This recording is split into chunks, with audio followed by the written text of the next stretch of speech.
Hi guys, this is gsndom.com and I'm here with the Huawei Nova 5T for an unboxing. You may know this device also under the name Huawei Honor 20.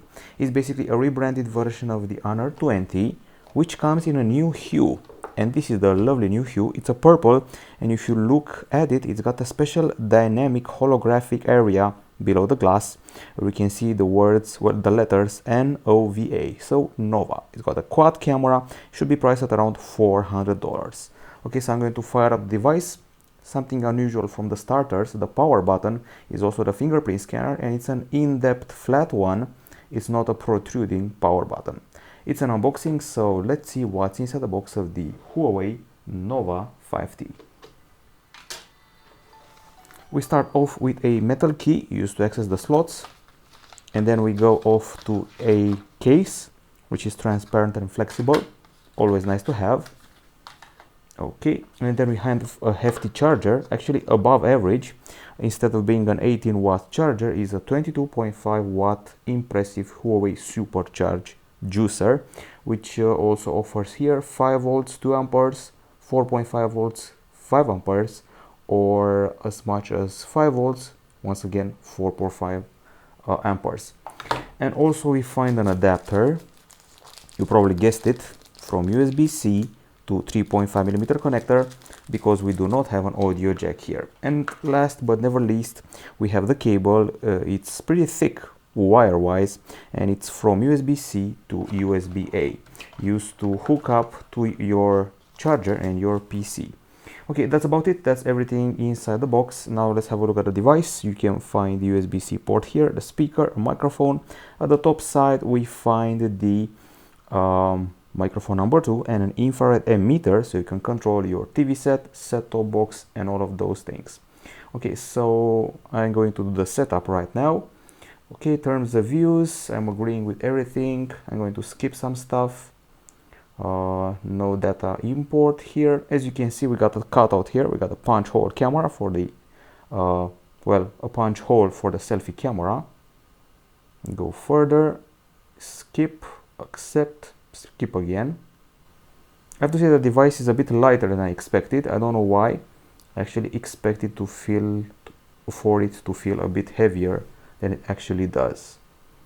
Okay, and we're done. Much faster setup than anticipated. And as you can see, the wallpaper matches the cool theme of the back side.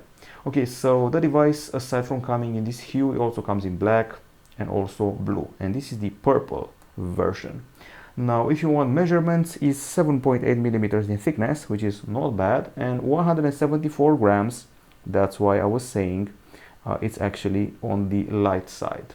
The screen is an IPS LCD with a 6.26-inch diagonal and a resolution of 2340 over 1080 pixels.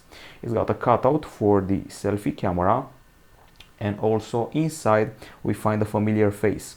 It's the Kirin 980 processor we already saw on the Huawei P30 Pro, accompanied by 6 or 8 gigabytes of RAM, and also we have 128 gigabytes of storage, plus no trace of microSD, just in case you were wondering. There is a 3750 mAh battery with fast charging, and other than that, well, the front camera, which is in the punch hole here, is a 32 megapixel shooter like those we had on the P30 Lite, P30 Pro and P30. At the back side, things get a bit interesting. We have a 48 megapixel shooter as the main camera, f1.8 aperture and phase detection autofocus. There's a 16 megapixel ultra wide camera, and then there's a 2 megapixel macro camera and a 2 megapixel bokeh depth camera. And here we find the LED flash. All of this package is able to do 4K video capture, and other than that, well, on the connectivity front, things are pretty straightforward. We got your Wi-Fi dual band, you got your Bluetooth 5.0, there is GPS, USB-C, and once again, the fingerprint scanner is embedded in depth to the side.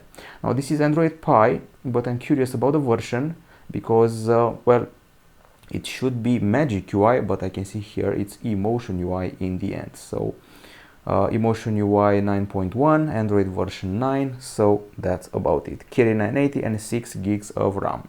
And as usual, I'm going to show you the camera interface, just out of curiosity, and to maybe try and spot a difference, or maybe to compared to the Honor 20, which has the same specs. Okay, so I see we have AI here.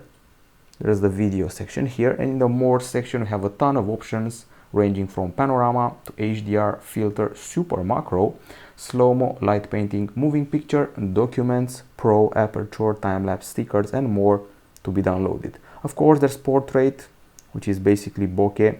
There's also a night mode and also AR lens, so you can apply several colorful masks to your face. And it's looking pretty fine so far. Okay, so that's it. My first contact with the Huawei Nova 5T, rebranded Honor 20, so it can reach parts of the world, parts of Europe where it wasn't available under this name. Well, I would say so far so good. At least it has the Google apps, and I'll be testing the camera in the near future. I'm curious about the macro camera and how it stands out compared to the Motorola One Macro and the Redmi Note 8 Pro. This is it from us. Bye bye.